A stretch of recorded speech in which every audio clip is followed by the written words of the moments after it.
गणेश उत्सवासाठी सर्वच गणेश भक्तांची खरेदीसाठी गर्दी पाहायला मिळते। लाडक्या बाप्पाच्या आगमनाच्या तयारीसाठी, बाप्पाच्या सजावटीसाठी लागणारे सर्व साहित्य खरेदी करण्यासाठी गणेश भक्त मोठ्या प्रमाणामध्ये बाजारात जात आहेत। बाजारपेठांमध्ये गणेश भक्तांची रेलचेल पाहायला मिळते आणि याचाच आढावा घेतलेला आहे आपल्या प्रतिनिधी मीनाक्षी म्हात्रे यांनी।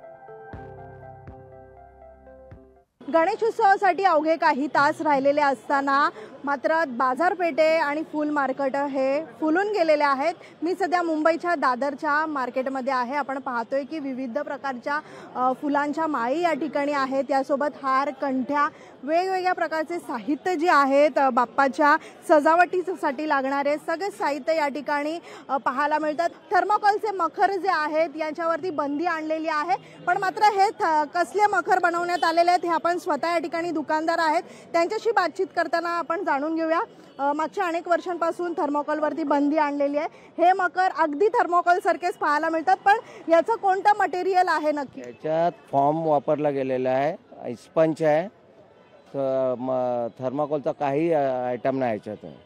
फॉर्म, पुठ्ठा आणि स्पंजनी तयार केलेला आहे। लोकांना आवडतं आहे, बजेटला पण आम्ही देतो त्यांना, आमच्याकडे बजेटमध्ये पण मिळतात त्यांना।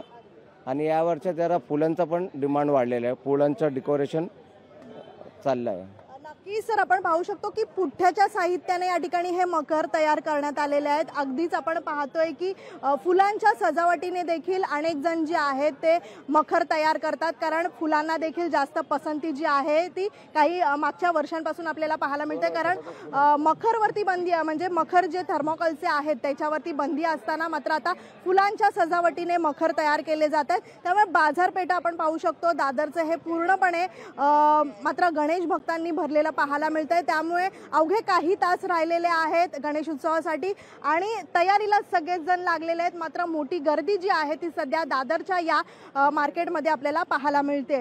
पुढे जर्नलिस्ट राजेश मनियारसह मीनाक्षी म्हात्रे, लोकशाही मराठी, मुंबई। लोकशाही मराठी, ऐका, पहा, जागरूक रहा।